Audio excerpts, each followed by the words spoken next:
Hey guys, welcome back. It's Claytano. Thank you so much for tuning in as always. And today I'm going to be testing out the brand new Fire Cannon Girl. And she's a brand new monster to Summoner's War that I randomly summoned while I was on stream on Twitch one day. And it kind of looked like this. There we go. There's the lightning that I needed. Oh, what? Beautiful, beautiful, beautiful, beautiful. All right, got the Fire Cannon Girl. Which reminds me, if you guys haven't already followed me on Twitch, please go do so now. I stream pretty much every single day, Monday through Friday, 7 a.m. to 12 p.m. Eastern Time, twitch.tv/Claytano.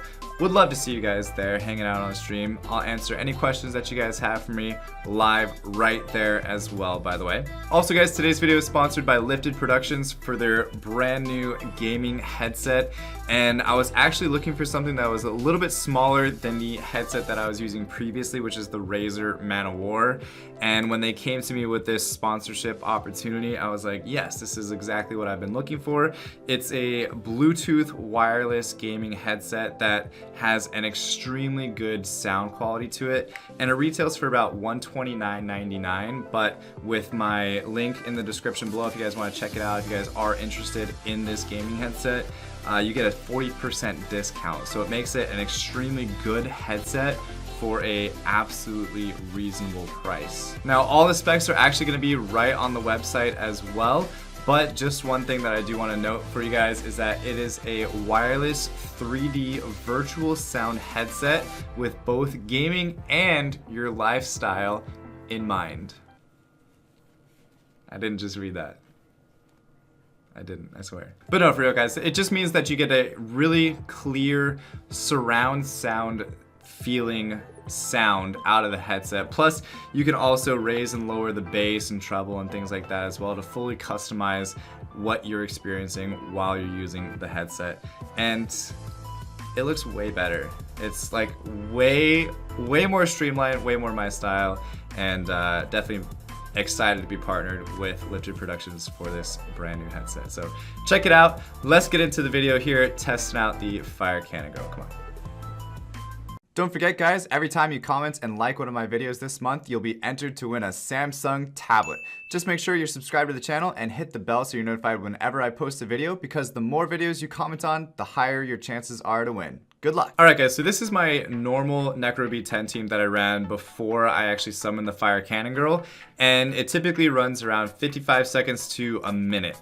Now, the turn order that I have currently is actually going to be Lucian going first, so that way he clears the waves before he needs any buffs or anything else. And that's at 72 speed. Now, my Huahia is going to go right after, because she's going to then buff everybody up with attack once we get past the first or second wave. She's going to give everybody attack, and then the Shaynas are going to go directly after that. They're both the exact same speed at plus 63, as you guys can see here.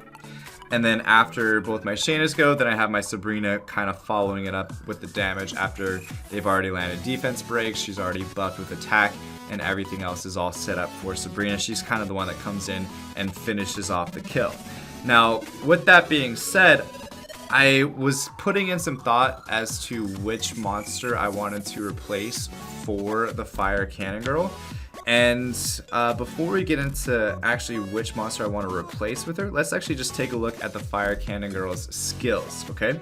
So the first skill that she has is going to be called Fire, and it just attacks the enemy 3 times, with each attack having a 30% chance to decrease the attack bar by 30%. So really, the decreasing attack bar doesn't really help us out too much in Necro because it's unaffected by that, but the fact that it has a 3-hit first skill is very valuable, because it's going to be reducing the boss's shield by 3 every time she hits, no matter what. Now her second skill is actually called Wild Shot, and this attacks random enemies 8 times. So 8 times attacks random enemies. Each attack has a 50% chance to weaken their defense for 2 turns. So imagine if you're going against the boss and he's the only monster on the map. You're hitting the boss 8 times and you're completely running through that shield with just 1 skill. And there's not really many other units in the game right now currently that can one-shot the Necro boss's shield other than the Fire Cannon Girl and I believe the Light one and the Water one that have the same skill to go along with it. Now, some people say it's better to leave her unawakened. Some people say it's better to awaken her. It depends really on where you're using her, but her third skill is just kind of a single hit damage dealing skill that isn't really going to help us too much in Necro B10 anyway.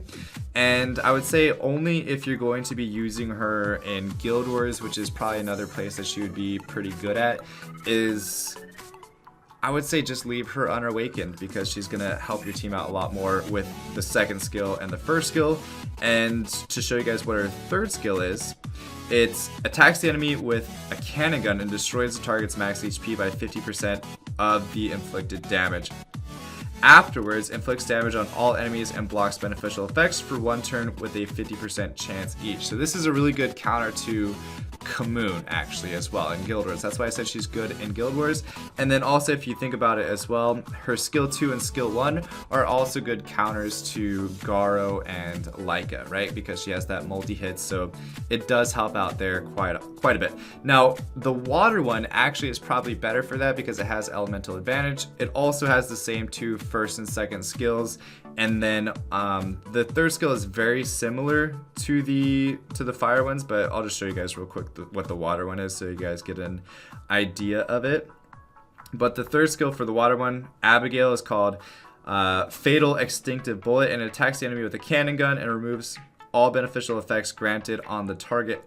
Afterwards, inflicts damage on all enemies and decreases their attack bar by 50%. So sort of similar. It's another decreasing attack bar. I would say probably then if you did want to use the fire one for Necro, it would probably be a little bit better for Necro B10 than the water one would be, but then the water one would be a little bit better in Guild Wars for countering like Garo and Laika, like I said. There, like I said, yeah, I said it, guys. Pog, right? So yeah, let's go ahead and take her into Necro B10, and I am probably going to switch out my Hua-Hi so you guys can see what it looks like without Hua-Hi first. And this is kind of the team that I was running. I did switch in Hua-Hi a little bit. I switched in I switched out one of the Shaynas for her as well, but I think this was the most consistent that I was able to find. However, if you guys don't have 2 Shaynas, if you don't have twins at all, there's other options that she's still going to be really good in. She's good in generic teams as well with like Fuko, with Rigel, with Colleen. If you guys even have a Adrian, really she works with just generic teams as well. She might slow down some people's teams if they're running like double Lucians, Talia, Shayna, Sabrina, something like that. That's a really fast Necro team. That's like 40 seconds-ish. But for those people that are struggling to get a consistent Necro team, she is actually going to be really nice where she just completely takes out the entire shield on using her second skill. So we'll kind of take a look at it here and see how she's doing. I wasn't really paying attention too much to the first couple ones here, but they did actually get to the point where the boss is taking a monster, which sometimes with this team they got to the point where the boss was already dead by the time it got to that skill. So it just kind of depends a little bit on RNG whether she uses that second skill or not, really. But if she's not awakened, she has a higher chance of using that second skill, or at least she's going to be using that first skill. Now, the second skill does have a 4-turn cooldown, and I believe with skilling it up, it brings it down 1 extra turn to 3 turns, which is pretty good for a 8-hitting skill. Now, I have her runes on Violent Revenge, attack, crit damage, attack, with her 1, 3, and 5 slot runes looking like that. It's more just like runes that I had left over to get her to be the right speed, to be speed tuned with my other Necro units, so that way she kind of pairs along with them a little bit better, because the speed is more important than actually doing more damage. If you guys didn't know that already, it's just making sure that all of your units are in at least the right order. They don't really need to be super fast for Necro, they just need to be in the right order is the main thing at the end of the day. So she's actually gonna go right behind the Lucian, which is perfect because, again, the Lucian's going to be doing the most damage, could potentially clear the entire wave just by himself. I might actually need to add a little bit more damage to my Lucian because he may or may not clear the entire wave. He didn't even use his amputation magic that time anyway, so it doesn't really matter too much. But she does go after the Lucian, so she gets a little bit of a defense break going on before even the Shayna or Sabrina's go. And as far as this, it would have been faster if they would have targeted the mini boss first, but I mean, again, it just comes out to RNG. She's a decent monster, guys. She's not like the most exciting thing in the world. Honestly, none of the Cannon Girls, in my opinion, are the most exciting thing in the world. Even the dark one, that's a LD Nat 5. I don't even know if it really deserves to be an LD Nat 5. You guys can let me know. Comment down below which one you think is the best Cannon Girl. I keep wanting to call them Candy Munchkins because it's so similar. Not gonna lie, it's so similar to the Candy Munchkins in Dungeon Hunter Champions. But yeah, they look exactly the same. But yeah, comment which one you guys think is the best. I obviously think that there's ones that are good for different areas of the game and ones that are good for other areas of the game, but I think the fire one excels the most in Necro B10 just because it has the multi-hits and then also a little bit of Guild Wars as well. Minute 23, it's not the worst in the world, it's not the best in the world, but it is what it is. I'm tired of overhyping units, guys. I know some of you guys may have gotten upset in the past where like I'll take a unit like this and I'll be like, she's a god in Necro B10. Well, she's not a god in Necro B10 at the end of the day. She's good, she's solid, she's good if you're looking to make a new team and don't have some of the twins. Is she the best? No. Just being honest with you guys. But anyway, if you guys like this video, leave a like. If you guys thought it was the Candy Munchkin from Dungeon Hunter Champions, leave a like as well. Really appreciate it. And as always, yeah, subscribe. Do that. That's cool. And I'll see you guys on Twitch as well, by the way. Monday through Friday, 7 a.m. to 12 p.m. Eastern Time. Check it out. I'll see you guys there. All right. Stay soupy. Don't be potatoes. I'll see you guys next time. All right. Peace.